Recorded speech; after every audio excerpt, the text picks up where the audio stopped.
beautiful birds that I'm just warning you, they really like to sit on branches above the river. And if you all look at me real fast, these Clorox wipes, if you need anything, if you need Clorox wipes in any incident related to the birds that like to be above the water, just let me know. I have lots of cleaning supplies, if you get my drift.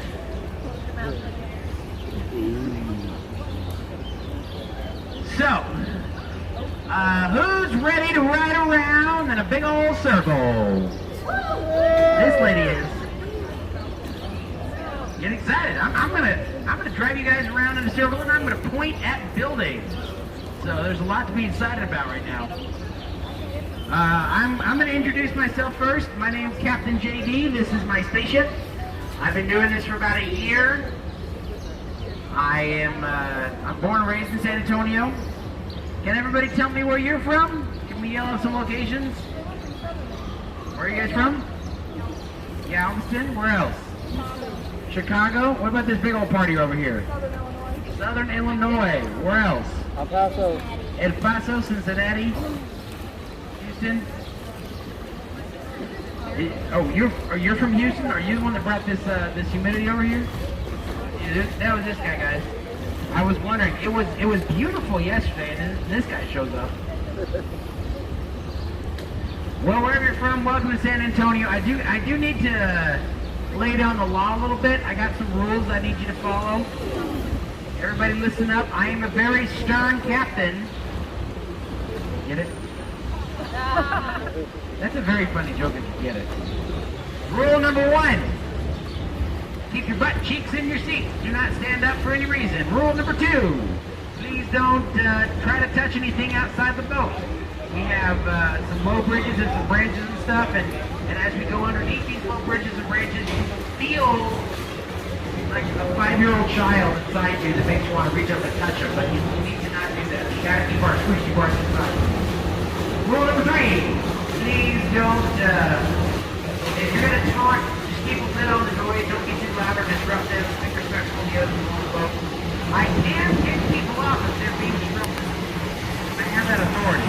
I'm going to speed up a little bit. I like to go a little slower, but it is very humid right now. I'm just going to speed up just to keep a nice breeze going. I got to do it once. The drunk guy who was yelling obscenities at people on the sidewalk kicked him right off.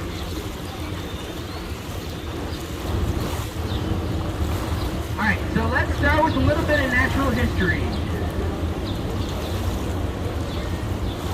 This is a real river. Sometimes people ask me this is a man-made river. No, this is a real river that's been flowing for about 15,000 years. The river is called San Antonio, and it comes from the San Antonio Springs. And it goes all the way down to the Gulf of Mexico.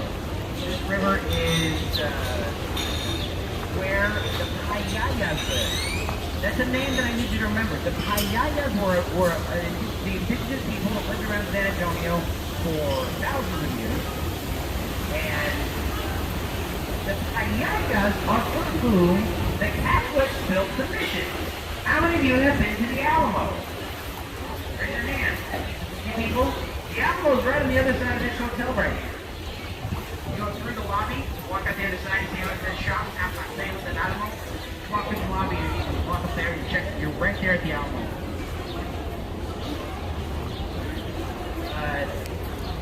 This river is very small. The Payayas live here because it's consistent. You know, this river flows all year round, but it is a very small river. It does, however, have the potential for flooding. This river flooded throughout the history of San Antonio. There's been some really severe floods right here in this area on this curve of the river. Specifically, 1921, just as San Antonio is really getting growing, the San Antonio River flooded about 20 feet higher than what it normally goes. It was a catastrophe. A lot of people lost their lives. A lot of buildings were destroyed. So, the city set gears for getting ready for the next one. The city built the flood channel. We're going to go through the flood channel later on in the tour. That was constructed in 1929, and when they built it, the flood channel, that inspired a local architect. His name was Robert Hudman. Everything you see around you all came from the mind of Mr. Robert Hudman. He thought, well, we can take this little river. Again, this is this very small river. It's maybe like a foot water. He thought, what if we could take this little river, let's make it deep enough and wide enough for a boat to go down. We could have some sidewalks and some footbridges and space for shops and restaurants.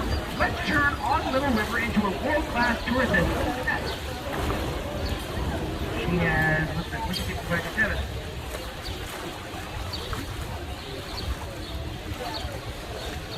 I get distracted by the birds. I keep track of all the duckling families. That is a brand new duckling family. That was not here yesterday, so they're just beginning life, and hopefully they make it to adulthood. Everything wants to be done.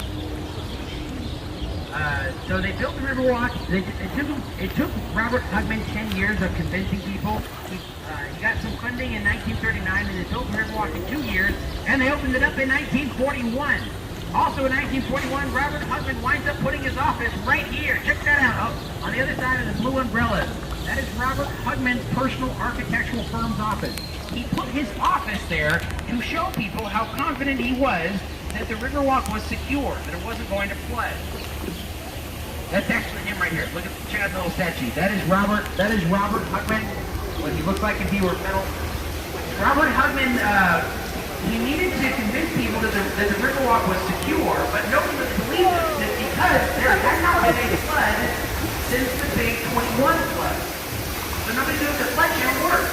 So nobody built anything down here. And so for 5 years, Robert Hugman was down here by himself until there was a little flood in 45. Now when it flooded, the water did not get above the sidewalk, which meant that the Riverwalk was secure. And people got excited. And the very next year, in 1946, the first restaurant opened on the Riverwalk, and that restaurant is this one right here. It's the Caserío! I say it like that because when there's people at the tables, sometimes I can get them to clap just by saying the Caserío. The Caserío! And then involuntarily they'll start clapping or whatever. It doesn't work on Mondays. Anyway, this is where the Riverwalk began, this restaurant here. If you look at pictures of San Antonio from the 50s, you'll see people have been eating on those tables under colored umbrellas just like those for about 70 years, or 75 years or whatever it is.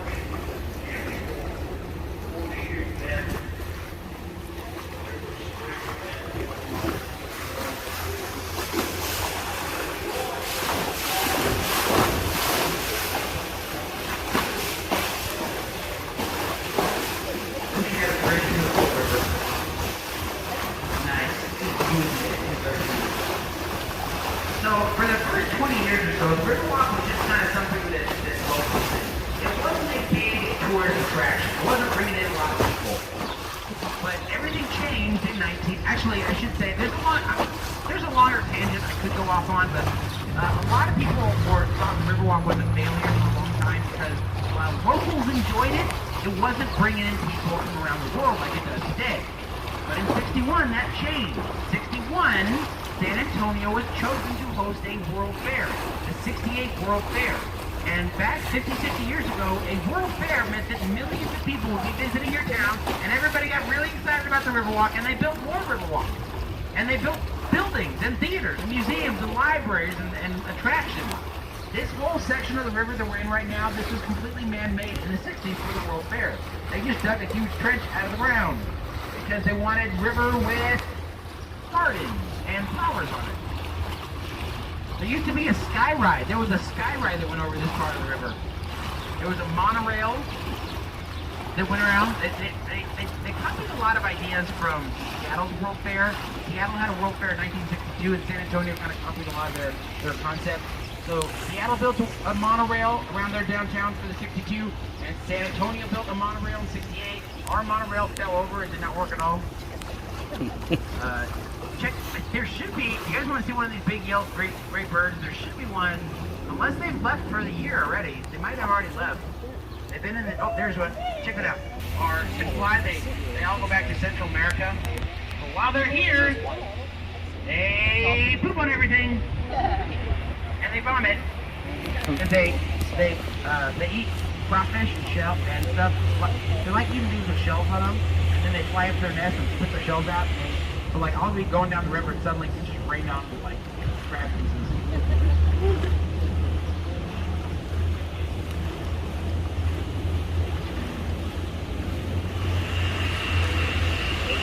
Yeah, they should be headed back home. okay now. They also built a really big tower for the World Fair. Check this out over here on the right-hand side. This is kind of the most famous building in the downtown area for our skyline. This is the Tower Life Building. That is open to the public. You're welcome to go up there. There is a restaurant up there, but look at the shape of the base of the tower. Look at the...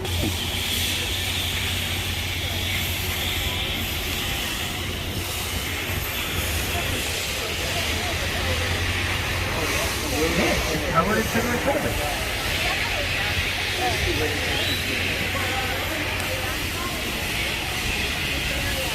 I know that I'm cool.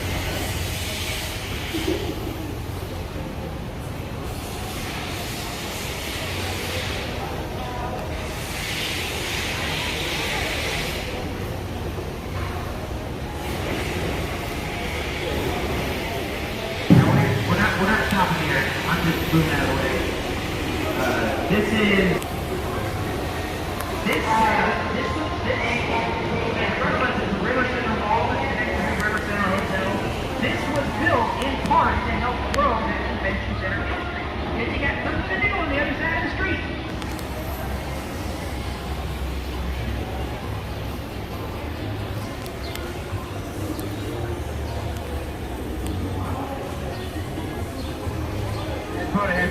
These guys are training.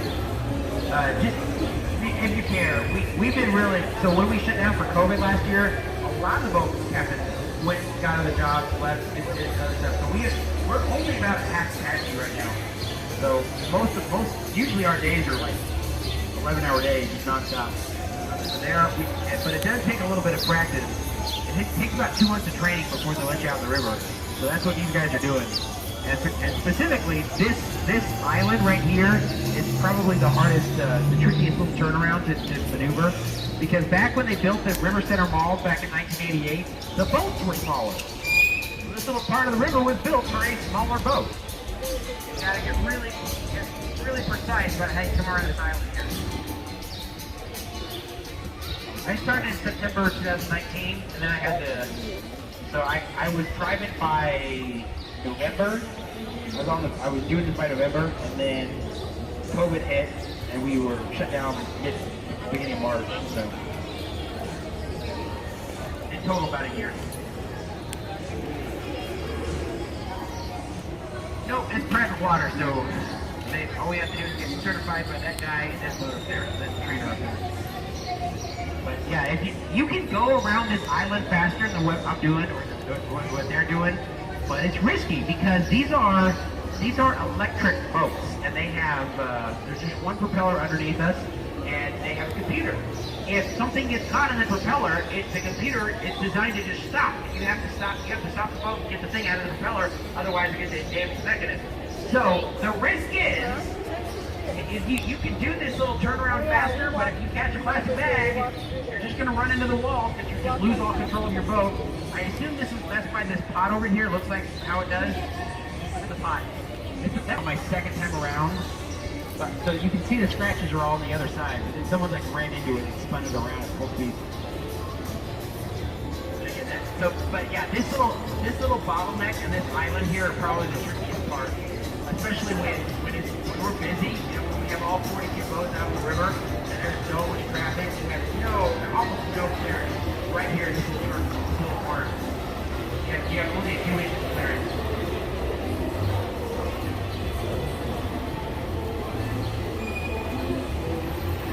Well, this is the mall, and then that's the hotel next to it. The hotel's right there.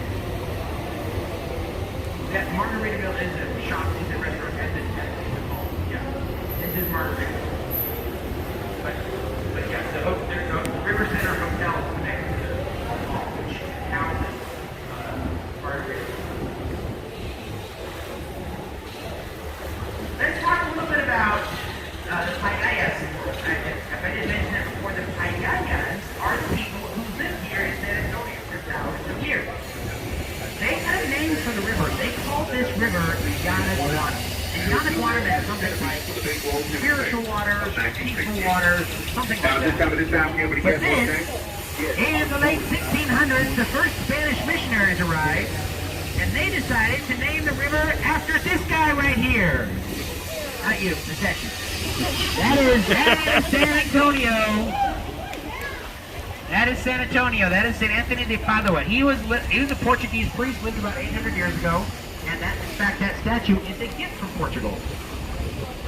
And he is, and I am not Catholic. I have been told by people on my boat that he is the patron saint of lost things within the Catholic faith. I have also been informed that he helps young ladies find boyfriends and sell your house. He also sells your house. So he's a very busy saint. We got 5. We have 5 missions of San Antonio. Collectively, they're a World Heritage Site. It's called a UNESCO site. Like someone from the United Nations mosey on down here to San Antonio, came down from their lofty roost, and they designated our 5 missions, including the Alamo, as a World Heritage Site. There's only one World Heritage Site in Texas, and that's the 5 missions of San Antonio. This hotel right here, this is actually in the Guinness Book of World Records for the fastest building built of its size. This was built for the World Fair. The city decided early on in the planning process for the 60th World Fair that a 500-room luxury hotel next to the river was a crucial part of their plan. And they had a company that was supposed to build it. They had this design, and the company that was supposed to build it went bankrupt. They didn't even get started. And it was 1967. It was 1 year left before the World Fair was supposed to start, and nothing had gotten done. There was nothing here. So the city wound up finding this architect who figured out how they could build this like a giant Lego building. Each room, every single room, it kind of looks like a Lego building. Every single room was assembled off-site on an assembly line. This one right here, yeah, it's called the Palacio del Rio. Each room was built on the assembly line, completely furnished, and then driven over here in a truck and put together like a giant Lego building. And so with that modular style construction, they were able to build this entire thing, start to finish, in 202 days. So again, it's the fastest building built of its size in history. Now we're in La Villita. You see it, the signs that say La Villita? La Villita. This is where San Antonio was born.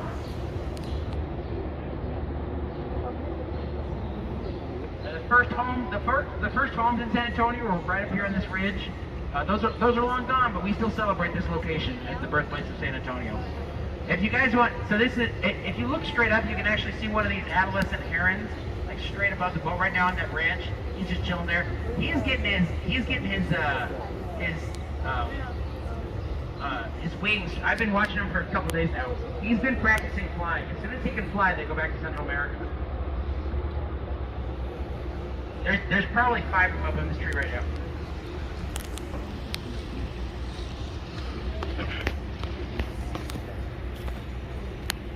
This is our river theater, Arneson River Theater. This was part of Robert Hudman's original design back in 1941. People have been performing on this stage for 80 years, including Selena. Selena performed here back when she was a teenager, back in the 80s.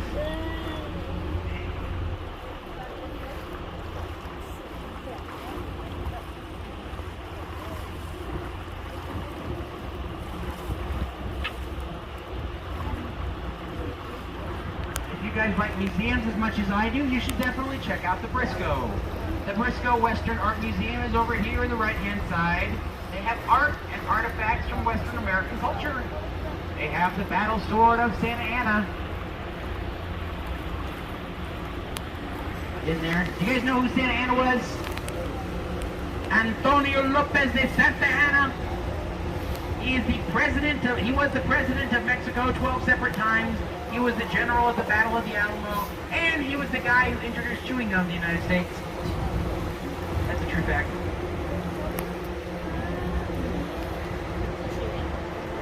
I wish I had more time to tell you about Santa Anna. I could, if this said Captain JD's River Tours, I'd totally just talk about the Alamo and Santa Anna for my whole tour. Good. In big trouble. Good.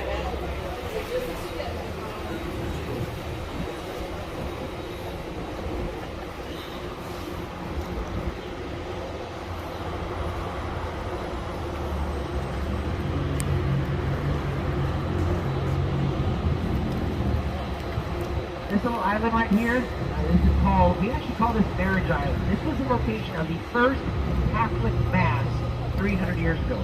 Right in front of this tree, a man named Father Damien Massenet would sit 300 years ago, and he would lead his parishioners, who would sit on this side of the river, on the left-hand side, in the first Catholic Mass in San Antonio.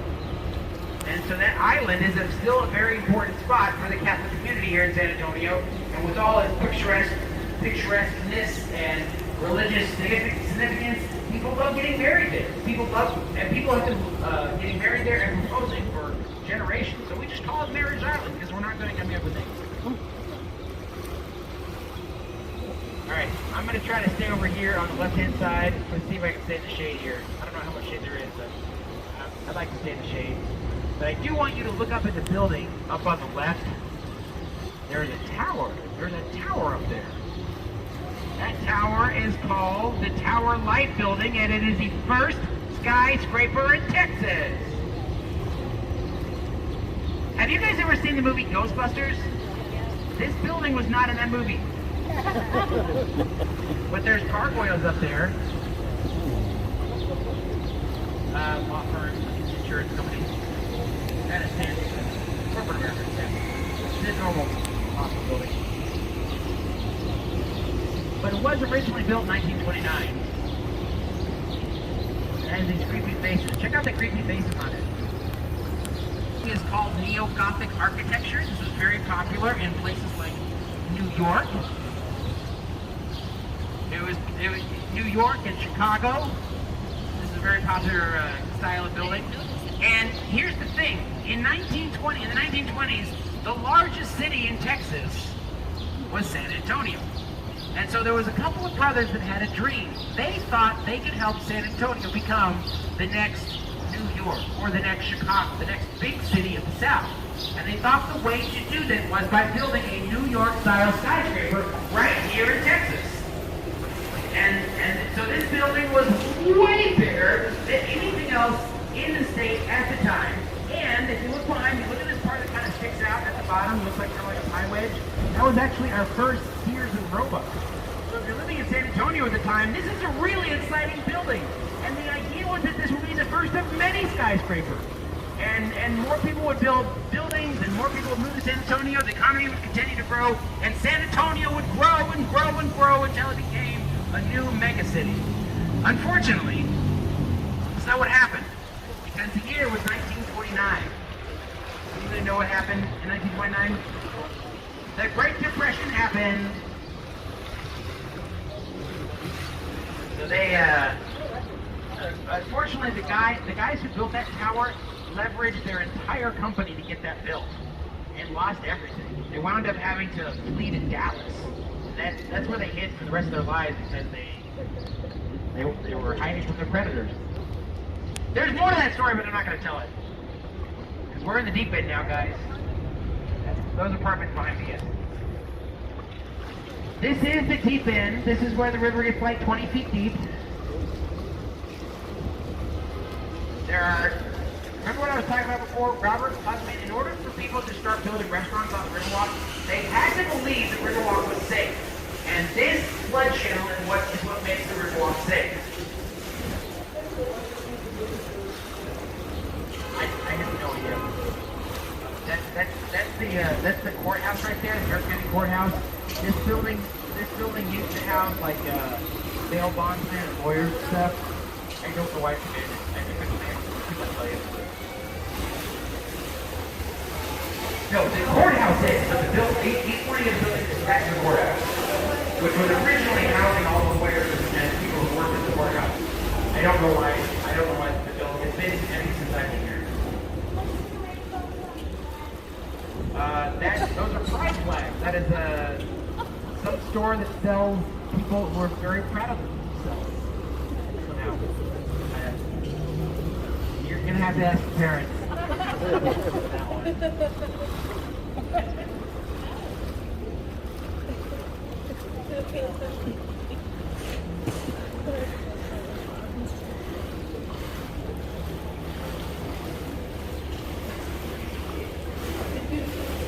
I don't need to tell a lot of stories about the Alamo. There is one detail about the Battle for This tree in front of us, I'm going to pause here because it's shade, trying to save the shade. This is called a bald cypress tree. This is a very, very long living tree. And of all the trees on the river, this is the oldest. So this is probably hundreds of years old. These trees will pretty much stay the same size for hundreds of years.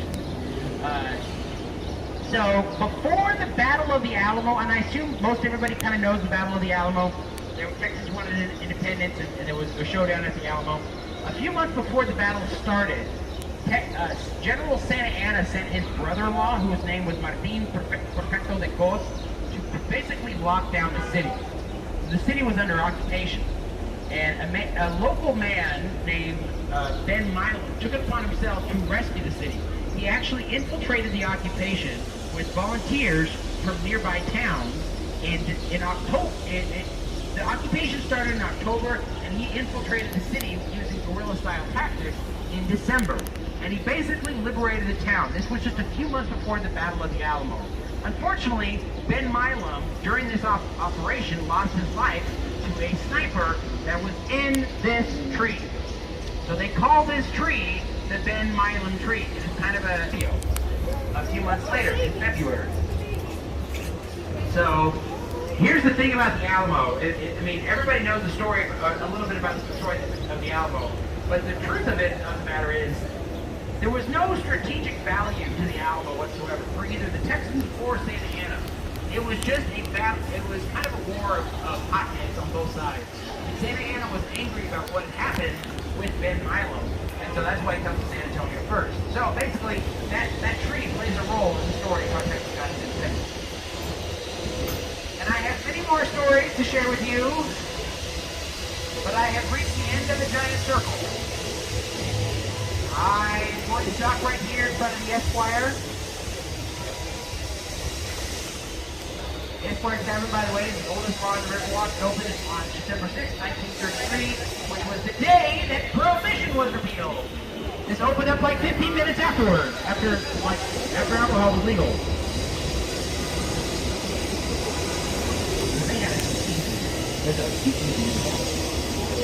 Anyway, we really appreciate you guys riding our boats this afternoon. I'm going to dock right here. I need everyone to hold still for just a few moments. Let me get the boat set down before you stand up. If you had as much fun as I did, feel free to tip the captain. Tips are appreciated, permitted, and accepted. Just give me a second.